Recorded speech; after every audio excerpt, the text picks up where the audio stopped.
High বন্ধুরা, তো এই ভিডিওটা বাঁকুড়ার মালিকদের জন্য, যারা ভাবছেন যে গাড়ি নেব বা নেওয়ার পরিকল্পনা করছেন তাদের উদ্দেশ্যে বলছি। বাঁকুড়ার আরটিও টিপ টেলারে 52 টনের বেশি পাসিং দিচ্ছে না।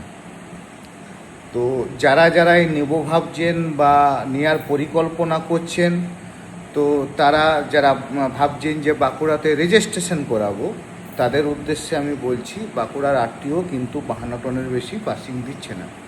বাঁকুড়া ছাড়া আপনি যে কোনো জায়গায় রেজিস্ট্রেশন করুন, আপনি কিন্তু 54 টনেই পাবেন। আর 2 টন মানে একটা মালিকের অনেক ফারাক, 2 টনে কিন্তু অনেক ভাড়া আসে। তো যারা ভাবছেন বাঁকুড়াতে রেজিস্ট্রেশন করাবো, যে আমার মতন নিজের লোকাল, তো নিজের কোর্ট, নিজের এরিয়ার কোর্ট, তো তাদের উদ্দেশ্যে বলছি বাঁকুড়ায় কিন্তু 52 টনের বেশি আপনি পাসিং পাবেন না। তো থ্যাংক ইউ সবাইকে।